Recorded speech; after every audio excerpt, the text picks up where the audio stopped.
Apa kabar Indonesia, Pak? Kita sangat tidak baik dan berbahaya untuk orang yang waras tahu situasi. Kita tidak mau nyalakan siapapun. Kalau pemerintah lagi buruk gimana? Seburuk-buruknya 5 tahun kan ada pemilu lagi, bos. Mentor saya di Singapura, dibilang kayak gini, never mix business with politics. Bener bapak saya bilang ya, lu kalau mau lawan pejabat nggak bisa, lu cuma jadi pengusaha lu. Lu jadi pejabat aja lu sana, perbaikin. Kenapa kita takut? Apa kabar Pak hari ini Pak? Selalu baik aja. Selalu baik. Oke, ini kebanyakan audiens bisnis Pak. Tapi kalau pembicaraan sama Pak Ahok ini lumayan spesial nih menurut saya Pak. Jadi mungkin pertanyaan pertama yang simple, 3 kata yang simple Pak. Apa kabar Indonesia Pak? Makanya orang suka bilang Ahok itu suka cari musuh kan. Aku bilang aku gak pernah cari musuh. Musuh menemukan saya kayak pertanyaan-pertanyaan begitu tuh. Aku jawabnya jadi masalah kan. Kita sangat tidak baik dan berbahaya untuk orang yang waras tahu situasi. Tadi itu kita udah bahas lumayan tentang ekonomi side-nya of Indonesia. Jadi kita udah agree, ini semua pengusaha tuh pengen sukses, pengen lihat negaranya maju. Tapi timeline kita pendek banget Pak.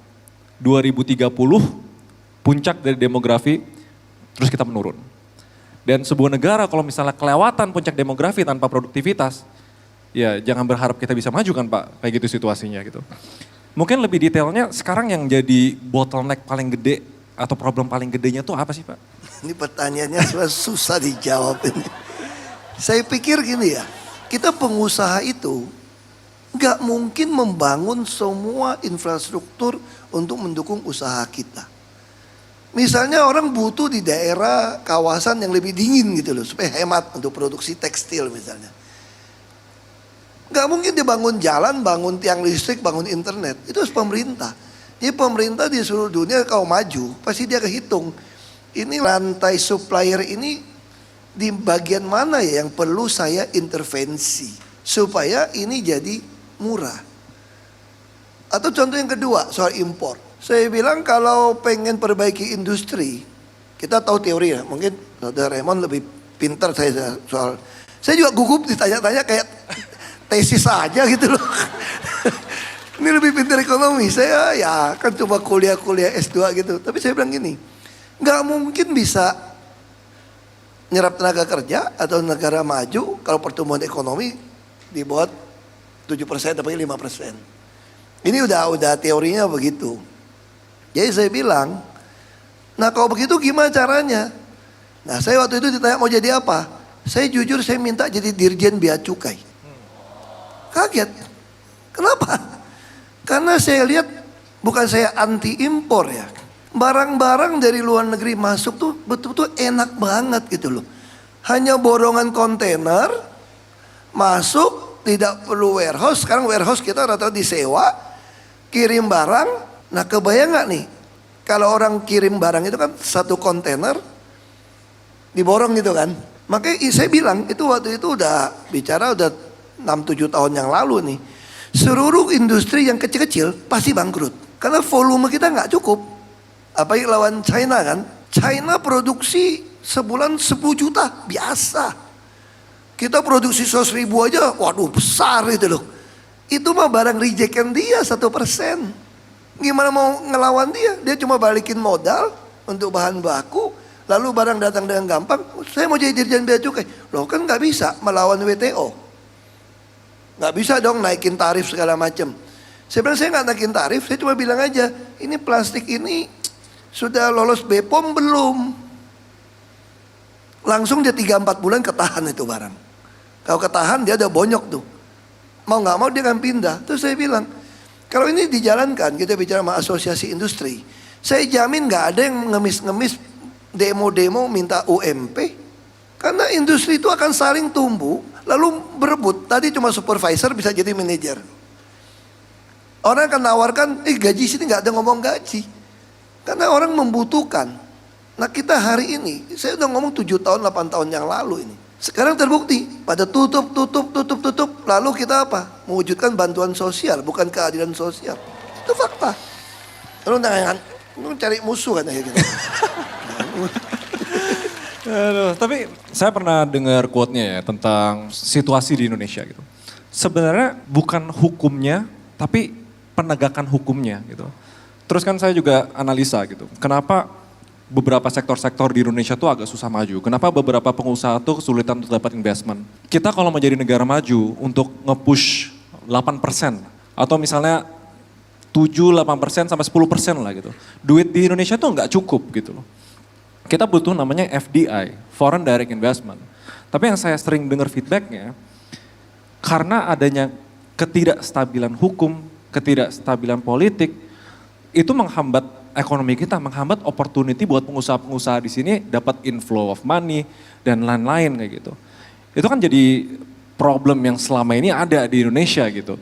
Kalau misalnya ada tantangan kayak gitu, kita sebagai pengusaha gitu misalnya, kita ngelihatnya tuh harus kayak gimana Pak? Misalnya, oke, ini kan ada 2 kacamata nih, mungkin 3 kacamata kalau sekarang Pak Ahok ya. Sebagai mantan gubernur, pernah sebagai komisaris, terus sekarang mungkin ada usaha juga Pak ya. Nah, ngelihat situasi Indonesia kayak gini, dari tantangan sama potensinya, Pak Ahok tuh masih optimis ada titik terangnya nggak sih untuk pengusaha di Indonesia gitu? Nah saya jawab satu-satu ya. Kalau optimis pasti saya optimis dong, muka aku masih cerah kan. Oh nggak gelap ya Pak? Optimis gitu loh.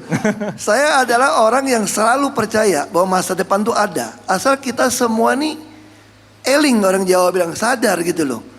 Kita jangan berkata ini bukan urusan saya, ini nggak kena saya. Emang gue pikirin, gue pengusaha, nggak ada urusan mau politik siapa yang jadi politisi, nggak ada urusan. Nah itu yang diharapkan dari orang-orang seperti itu.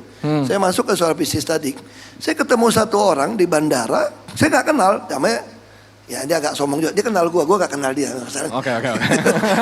Dia negor gue gitu kan, Pak Ahok, aku pernah ketemu mana? Enggak, mau kemana? Saya mau ke Vietnam sekarang. Loh, bisnis apa? Saya buka pabrik di Vietnam, dia bilang. Loh, yang bener, buka apa? Dia bilang nih, PVC, badang UPVC apa gitu loh. Bukannya Cina lebih hebat, saya bilang. Lu bisa saing sama Cina daripada di Vietnam. Oh enggak, Vietnam lebih unggul, lebih efisien, dia bilang. Oh ya? Wah, saya bingung. Kenapa? Terus dia jelasin. Kenapa nggak Indonesia? Dia jelasin begini. Di Vietnam tuh, aduh enak banget, dia bilang. Saya cuma datang ke kantor pemerintah yang urusan investasi. Saya bilang, gue bawa duit, gue mau bangun pabrik ini. Di sini gue butuh lahan sekian. Oke, langsung pejabatnya kasih tahu. Besok lu bisa kunjungin lokasinya di mana, lahan di mana, harga lahan berapa, per meter berapa, diurusin semua. Gak ada preman-preman atau ormas gitu ya? Wah, saya ini nih yang bikin gue banyak musuh nih. Tapi nggak usah khawatir, musuh gue udah banyak. Kau tambah 1, 2 nggak ada artinya ya. Ya nggak apa-apa. Kalau nggak ada musuh jangan tambah. Ya gitu, nggak apa-apa. Jadi saya kaget gitu loh. Oh ini yang saya lakukan di Jakarta dulu, bikin PTSP. Saya selalu kasih instruksi waktu PTSP. Kita ini biro jasa yang baik hati. Orang pengen ngurus apa, lu urusin aja. Sampai bisa bikin IMB gitu ya. Banyak rumah orang kan nggak ada IMB kan. Ternyata mau ngajuin IMB itu mesti pakai dana arsiteknya. Orang nggak ada duit gimana bikinnya. Terus saya panggil PNS, ASN. Lu kan insinyur kan, semua kan, arsitek kan. Waktu nerima kalian kan ada formasinya. Iya Pak. Udah lu gambarin sederhana aja. Orang mau bikin dia gambarin. Nah itu yang harusnya seperti itu. Sekarang apa yang terjadi di kita? Negara kita ini agak-agak lucu-lucu juga menurut saya gitu kelolanya ya. Serius ini. Kalian kalau punya tanah, sertifikat hak milik atau apa HGB atau HGU lah. Apa sekarang HGB, HGU kalau selesai mau diambil dari mana rumusnya? Ini menarik ini. Tanah yang belum ada sertifikat ditulis apa? Tanah negara, betul nggak? Tanah negara loh yang belum sertifikat. Ya. Tapi pemerintah kalau nggak sertifikatin nggak sah. Emang pemerintah gua waktu gua kerja di Pemda, pemerintah negara mana ya kira-kira? Mesti ngurusin sertifikat, bayar pula sama BPN macam-macam, ukur macam-macam. Terus waktu bayar, anggaran nggak cukup, anak itu gede kok. Terus sertifikat Monas, gua kasih tahu lo ya, Monas belum ada sertifikat tuh. Waktu saya tinggalkan, serius. Makanya daripada bikin sertifikat mahal, dipagarin lebih murah kira-kira mungkin. Tapi bisa bayangin ya kalau orang dudukin sana, keluarin surat agendum macam-macam, ngaku dia punya, wah berperkara panjang deh. Pemerintah kalah melulu. Mau nyogok duitnya dari mana misalnya. Jadi kalau maksud saya tanah negara ya tanah negara. Saya komisi 2 dulu kan. Ya sudah, kalau udah dikuasai pemerintah langsung terbitkan sertifikat dong. Enggak. Nah, terus pengalaman bupati. Kita dibawa ke China, ini cerita tahun 2006. Hampir 20 tahun yang lalu. Roadshow, bupati-bupati semua dari DPR langsung ngomong, wah ngomong besar lah kita. Silakan investasi di Indonesia, kemudahan ini pasar 200 sekian juta. Satu pertanyaan aja dari pengusaha dari Tiongkok itu. Saya mau tanya, dulu saya 1 mo ya. Kira-kira kalau kita terjemahkan anggap 1 hektar gitu. 1 hektar tanah harganya berapa ya Pak ya? Terus kalau kami ngurusnya gimana Pak ya? Yang ditanya lihat bupati, lihat gubernur, lihat dari investasi, lihat DPR, nggak ada yang bisa jawab. Nggak ada. Karena di sini ada BPN yang menentukan, bukan kepala daerah. Dulu undang-undangnya, dinas di tiap Pemda itu ada dinas pertanahan. Jadi nggak ada BPN. BPN itu hanya koordinir, tapi yang ngatur semua ini ada di kepala daerah. Baru bisa gampang. Jadi jangan mimpi lah orang investor mau masuk sebetulnya. Kalau kayak begitu. Kita aja kalau ada kesempatan mau keluar di dalam negeri apa luar negeri, kalau ada kesempatan di luar negeri. Masanya kita bertahan tuh karena kita termasuk kategori agak bokeh itu aja masalahnya. Iya itu yang cilaka, kita kejepit nih. Tapi nanti saya dibilang kabur aja dulu, Indonesia Ground dibilang buzzer Pak. Itu gimana Pak? Itu juga masalah. Kita kadang-kadang kita tuh serba susah ya. Kita ngomong bener, dibilang buzzer. Tapi memang banyak orang juga hidupnya dari jadi buzzer soalnya kan. Jadi kita ketepak kurang baiknya. Tapi paling tidak apa yang dibuat acara Saudara Raymond ini kan terus nyampaikan kebenaran. Kita tidak mau nyalakan siapapun, nggak ada guna. Kita nggak pengen negara ini pecah, negara ini rusak kok. Jadi harusnya gimana? Kita lakukan sebaik yang bisa kita lakukan. Kalau pemerintah lagi buruk gimana? Seburuk-buruknya 5 tahun kan ada pemilu lagi bos, kira-kira gitu. Tapi timeline kita kan pendek Pak. Terus kalau misalnya berkaca dari negara-negara maju ya, saya kan banyak pelajarin tentang geopolitik, geoekonomi. Saya pelajarin lah itu negara-negara maju tuh gimana sih mereka bisa maju gitu. Salah duanya, yang pertama itu pokoknya hukumnya tuh harus jelas, ya kan. Yang kedua tuh ease of doing business. Jadi orang tuh mau bisnis, mau usaha, mau buka lapangan pekerjaan, mau inovasi, nggak disusahin gitu loh. Berarti kan di Indonesia tuh ada kesalahan sistemik sama struktural nih. Dan kalau kita husnuzon ya, kita optimis ya. Sebenarnya kan semua yang di ruangan ini, kalian semua mau Indonesia maju kan? Mau. Pemerintah juga pengen Indonesianya maju harusnya ya. Nggak bisa jawab. Itu yang kita nggak tahu. Kita bukan penguasa, kita nggak tahu. Oh, kita nggak tahu bener. Emang kita dukun, tahu hati dia. Kita husnuzon aja lah gitu. Berarti dengan adanya problem sistemik sama struktural nih untuk bisnis kok disusahin gitu misalnya. Yang kita lakuin tuh harusnya ya udah terima aja. Ya udah kita berbisnis dengan semua keribetan dan kesusahannya. Atau ada hal lain yang sebenarnya kita bisa lakuin Pak. Soalnya teman saya tuh banyak yang saking kecewanya gitu loh. Akhirnya berbisnis, kan bisnis tuh harusnya positive sum. Lapangan pekerjaan, gaji, bayar pajak, negara juga happy gitu. Tapi saking mereka nggak yakinnya, ini kok gue disusahin ya. Mereka jadi tanda kutip bisnis yang tidak legal gitu.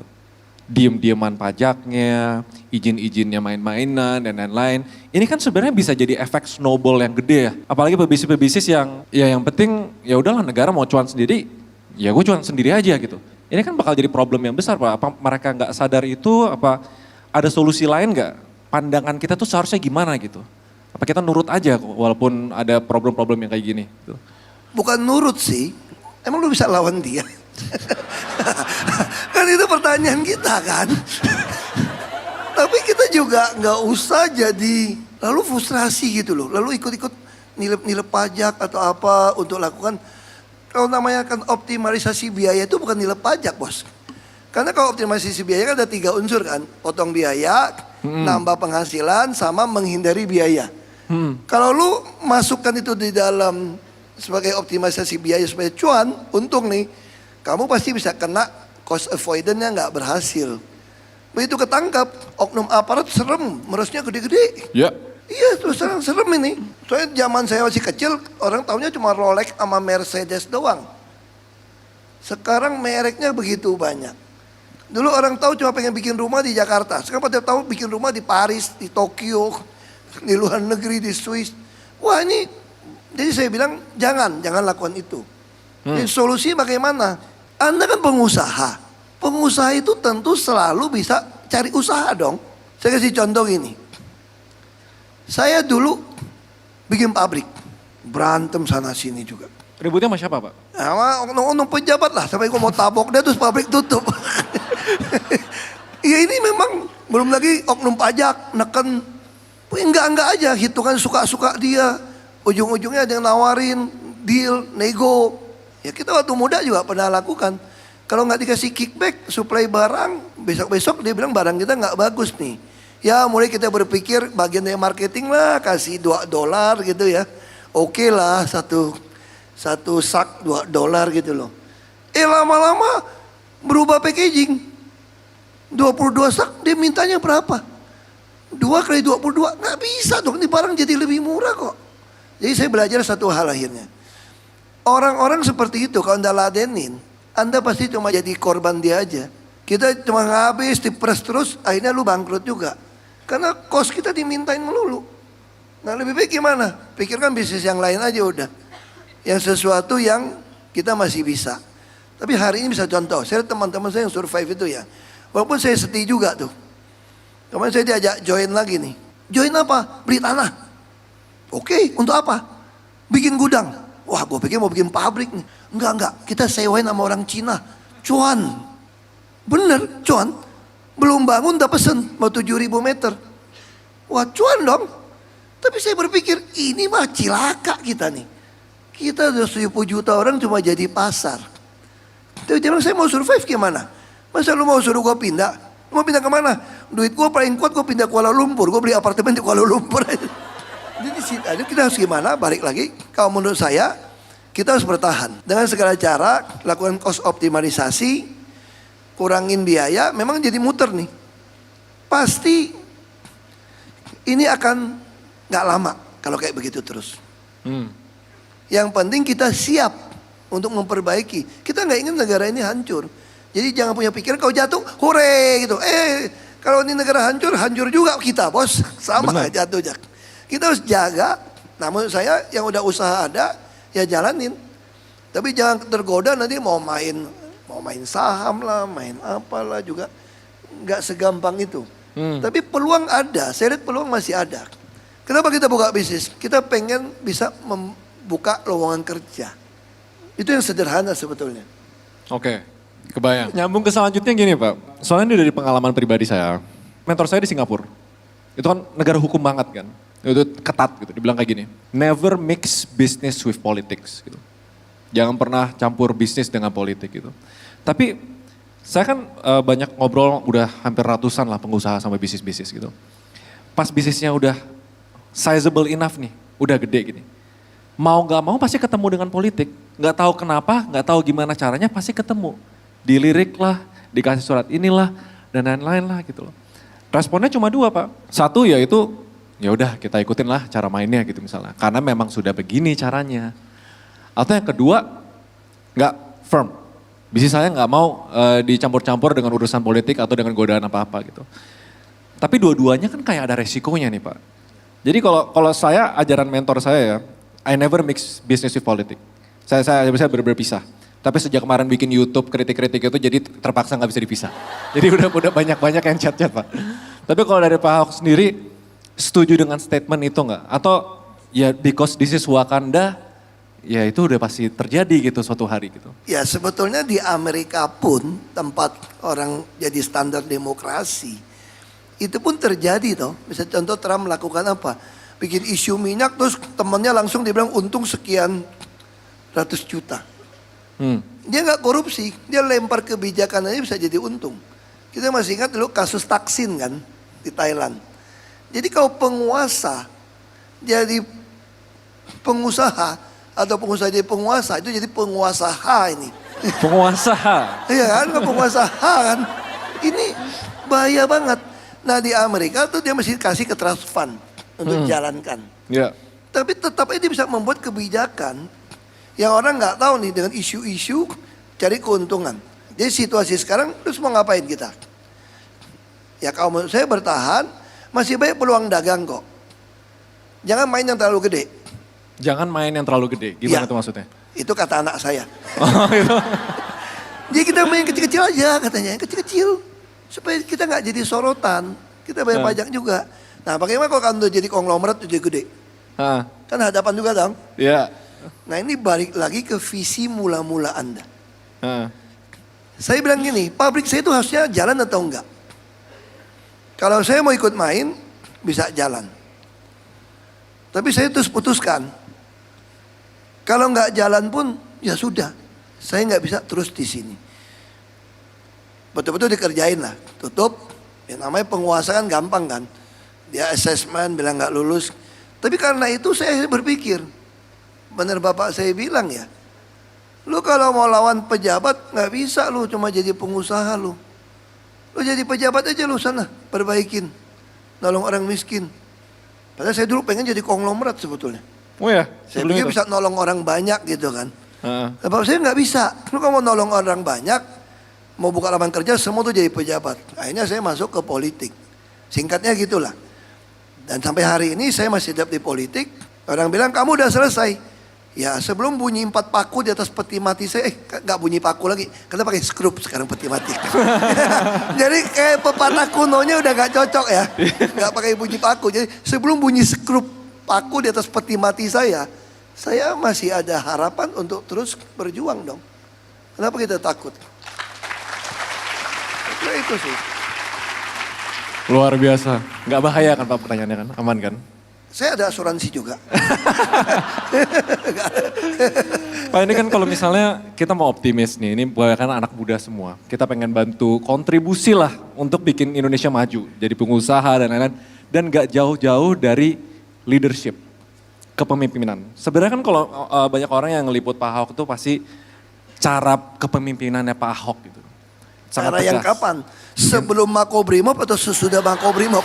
Itu mesti dibedakan juga. Oh itu beda. Itu mesti dibedakan juga nih. Karena ada dua yang berbeda nih. Jadi kalau misalnya ada pesan nih, kita harus optimis, this is what it is gitu. Tapi kita bisa kontribusi untuk sesuatu yang positif untuk Indonesia. Ada saran atau insight yang paling penting yang mungkin yang bisa dipelajari untuk anak-anak muda zaman sekarang, what would it be Pak? Ya, kalau menurut saya ya jangan bedakan muda tua lah. Sama. Anda juga mesti bilang sama orang tua Anda, semua kita mesti sama-sama. Jadilah orang yang memang lurus. Nggak usah banyak drama-drama gitu loh. Kita bisa apa aja, terus Anda harus berani berdiri untuk menyuarakan apa itu kebenaran. Berdiri untuk menyuarakan apa itu keadilan. Apa itu kejujuran, apa itu perikemanusiaan. Kita sering kan lihat dengan kasus hukum misalnya ya. Ya. Nggak adil kita tahu. Bukan urusan gua, bukan keluarga gua kok. Dia dijolimin, emang gue pikirin. Ini yang gula ya Pak? Gua aman. Nggak tahu apalah, pokoknya adalah. Kita diam toh. Hati-hati loh. Kalau kita nggak mau menyuarakan itu, satu hari ketidakadilan itu kan datang ke kita juga, ke keluarga kita. Jadi kita sama-sama berani menyuarakan. Terus yang kedua, jangan terlalu mengandalkan AI lah. Udah tertentu nih. Kita Serius. bahas AI seharian nih Pak. Aku mau ngomong jujur nih. Lo jangan salah nih. Saya mau tanya ya. Kalau kita bicara soal kasus kemarin ada COVID. AI nggak bisa jawab karena dia nggak punya data.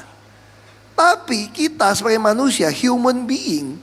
Kita punya data ini udah punya dalam otak pikiran kita. Dari kita dalam janin.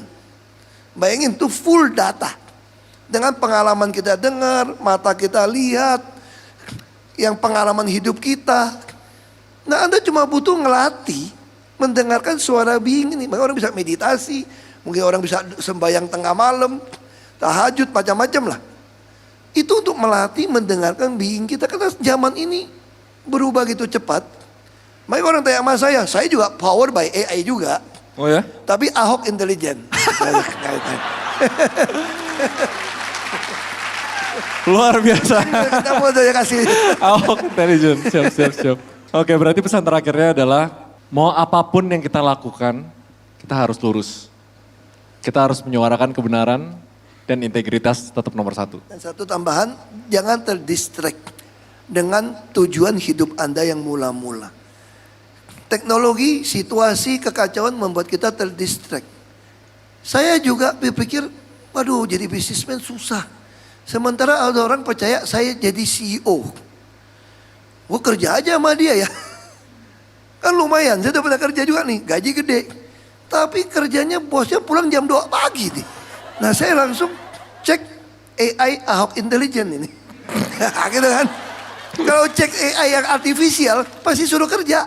Nambah modal kok, gede. Itu saya cek, saya dapatin kalimat begini. Never overwork for the riches. Kenapa saya ngomong begitu? Saya cuma pengen lebih kaya aja. Terus saya nggak bisa datang lagi dong, ngomporin kalian kan supaya. Ya dong hari kayak gini, jangan-jangan bos gue lagi di rumah meeting. Gue di rumah bos. Weekend ada bos. Minggu nemenin bos. Nah saya nggak bisa menularkan, membagikan. Saya kan politisi edukator soalnya. Politisi edukator. Ya, saya pengen semua orang punya persepsi yang sama. Kita punya langkah perjuangan yang sama. Partai politik banyak orang nggak benar karena kita yang baik nggak mau masuk. Itu masalahnya. Itu sih. Aku lagi memprovokasi dia, kan aku profesor juga, bukan profesor, provokator. Oke. Jadi tertarik gak nih? Kita mau bikin kongres partai nih. Nah, bercandain dia aja. Gimana guys?